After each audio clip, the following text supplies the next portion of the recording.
Agartala railway স্টেশনে GRP থানার পুলিশের অভিযানে বিপুল পরিমাণ গাঁজা উদ্ধার, ধৃত বিহার রাজ্যের দুই পাচারকারী। নেশামুক্ত ত্রিপুরা গড়ার লক্ষ্যে বড়সড় সাফল্য পেল আগরতলা জিআরপি থানার পুলিশ। বুধবার আগরতলা রেলওয়ে স্টেশনের পার্কিং এলাকা থেকে 21 কেজির বেশি শুকনো গাঁজা সহ দুই বিহার রাজ্যের নেশা পাচারকারীকে আটক করা হয়েছে। জিআরপি পুলিশ সূত্রে খবর, ধৃতদের নাম বিপিন কুমার মণ্ডল, বয়স 24 এবং ধনরাজ কুমার, বয়স 20। বিপিন কুমার মণ্ডলের পিতার নাম সুধীর মণ্ডল এবং ধনরাজ কুমারের পিতার নাম সুবোধ মণ্ডল। তাদের দুজনেরই বাড়ি বিহার রাজ্যের কাটিহার জেলার নবাবগঞ্জ পূর্বটোলা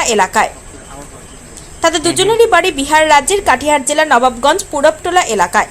আগরতলা জিআরপি থানার ইন্সপেক্টর রাজু ভৌমিক সংবাদ মাধ্যমকে জানান যে রেলওয়ে স্টেশনের পার্কিং এলাকায় সন্দেহভাজন হিসেবে ঘোরাঘুরি করার সময় বিহার রাজ্যের ওই দুইজন নেশা পাচারকারীকে আটক করা হয়। পরে তল্লাশি চালিয়ে তাদের সঙ্গে থাকা ডাফেল ব্যাগ ও পিঠু ব্যাগ থেকে মোট 21.480 কেজি শুকনো গাঁজা উদ্ধার করা হয়। উদ্ধার হওয়া ওই মাদক দ্রব্যের আনুমানিক কালোবাজার মূল্য প্রায় 4 লক্ষ টাকা। এই ঘটনায় পুলিশ ধৃত বিহার রাজ্যের দুজন নেশা পাচারকারীর বিরুদ্ধে এনডিপিএস আইন 1985 নির্দিষ্ট ধারায় একটি মামলা দায়ের করেছে। ধৃতদের পুলিশ রিমান্ডের আবেদন জানিয়ে আদালতে প্রেরণ করা হয়েছে।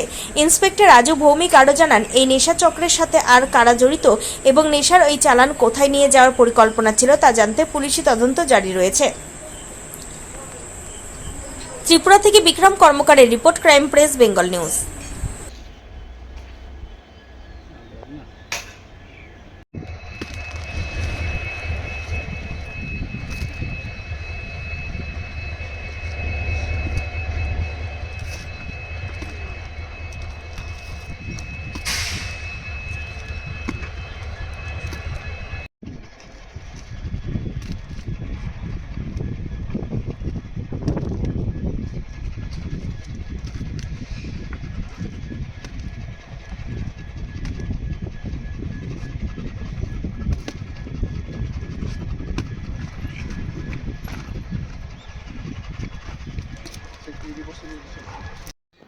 আজ আমাদের আগরতলা জিআরপিএস থানার অফিসার এসআই পঙ্কজ কুমার দাস, অন্যান্য স্টাফ এবং পার্শ্ববর্তী আরপিএফ স্টাফ মিলে আমাদের যে জয়েন্ট চেকিং চলছিল আগরতলা রেলওয়ে স্টেশনের 1 নম্বর প্ল্যাটফর্মে, তখন হঠাৎ দেখি যে দুজন বিহারি ছেলে সাসপিশিয়াসলি দুটো ব্যাগ নিয়ে তারা ট্রেনে ওঠার চেষ্টা করছে। তখন তাদেরকে সন্দেহজনক দেখে আটক করা হয় এবং তাদের ব্যাগ তল্লাশি করে সর্বমোট 21 কেজি 480 গ্রাম অবৈধ গাঁজা আমরা উদ্ধার করতে সক্ষম হই। প্রাথমিক জিজ্ঞাসাবাদে তারা জানায় যে তাদের একজনের নাম বিপিন কুমার মণ্ডল, আরেকজনের নাম ধনরাজ কুমার।